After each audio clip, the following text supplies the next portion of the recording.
I feel like it's kind of the shape of sports takes these days, the pyramid. It seems to be more popular. We're seeing more people dive into a good old pyramid. Patrick, this was one of your ideas. Can you explain to Johnson and I exactly what the pyramid's about and what we're about to embark on?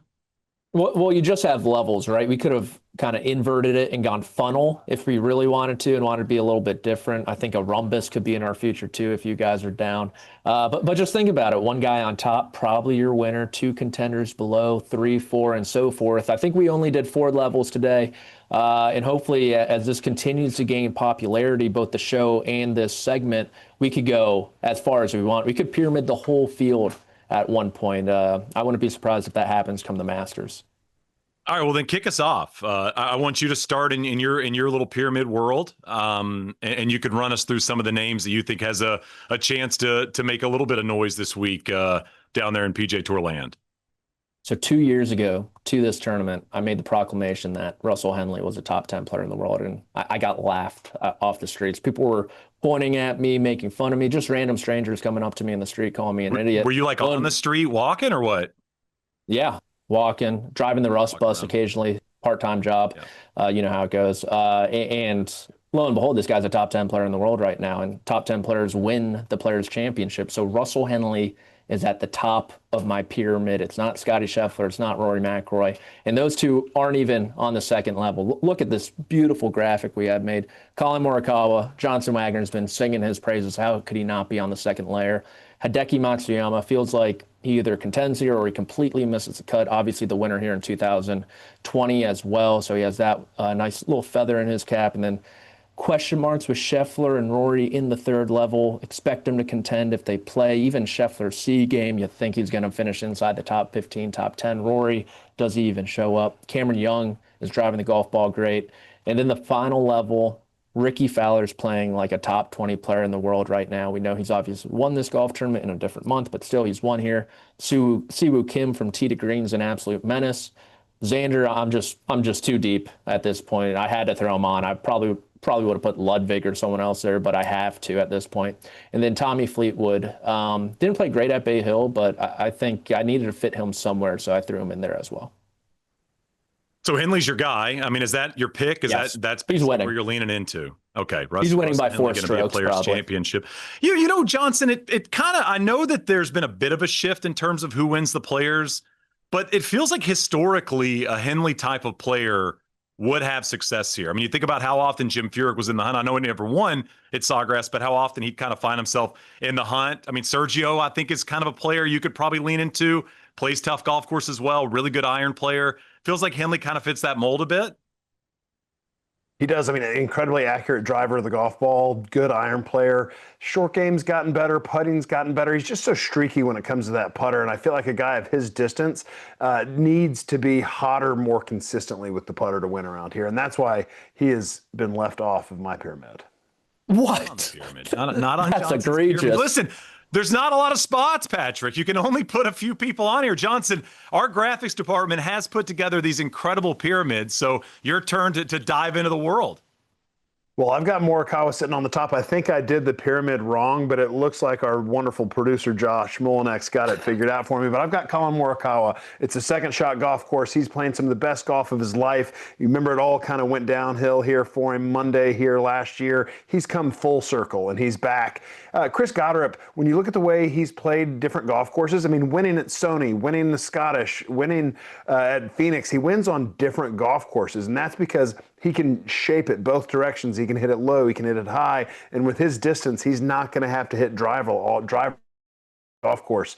Jacob Bridgman has been playing so good. I just absolutely love this guy's game. Another one that fits sort of like a Russell Henley fits to this golf course.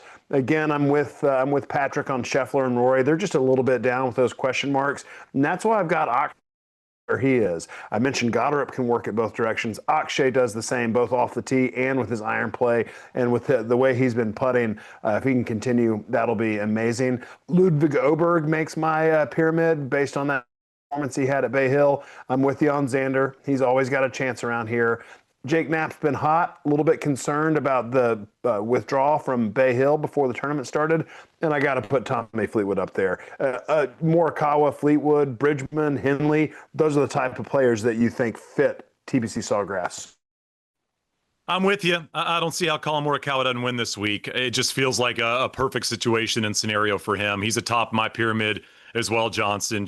I think if we had like a stamp of approval every year that we could throw on somebody we truly think is going to win, and like maybe we get 1 or 2 a year, this is the most confident I've been this season in terms of picking a winner.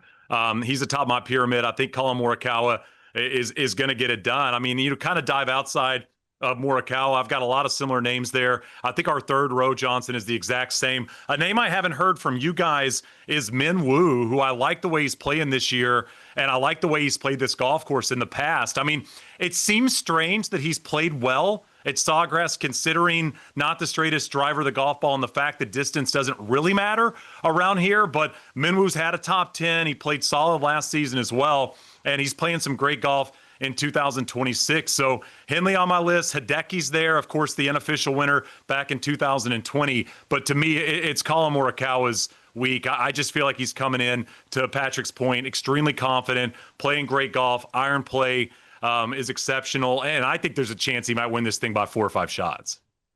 Wow. 4 or 5. Jeez Louise, Shane.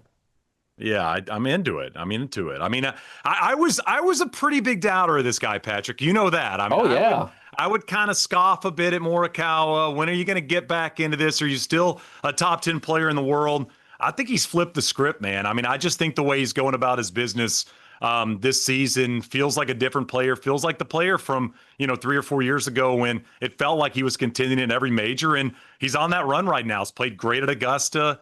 Obviously coming off a win this year. I mean, I just feel like even the Bay Hill experience, I know he didn't get the win, but the fact that he played that solid around that level of a golf course that demands those types of golf shots, I think I'm pretty confident with Mr. Morikawa.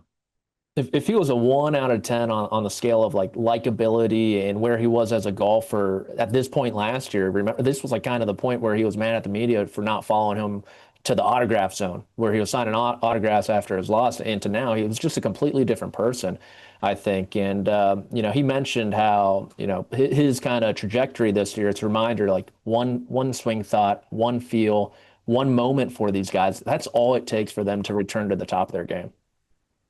Johnson, how was your career at 17? Honestly, it was incredible. I'm the career leader in stroke average with over 20 rounds. I never hit the ball in the water. What? Really? You've been holding out on us? Never in the water. Well, never in the water. I mean, not in competition in the Players' Championship. And as bad as I know I told you I was at the Bear Trap, it feels good. I'm glad you asked that question because it is the one thing I can hang my hat on around Sawgrass. We need to have like the Johnson stat of the week every week, where like something you did on tour that we can promote and sing the songs of. Well, we got Henley as a pick and a couple of Colin Morikawa picks as we get set for the Players. Golf on TV all day. Should be an exciting few days. Patrick, have some fun down there. Don't sweat too much. Johnson, I know the golf game is dialed right now. Hopefully you get out on the golf course a bit. I'm going to try to play on Friday as well. Of course, you can catch our show on YouTube anytime you want. It's up there right after we get done with this, and that's the upcoming PGA Tour schedule as we inch closer and closer to the Masters. But one of the great weeks of the year in professional golf. Excited for little players.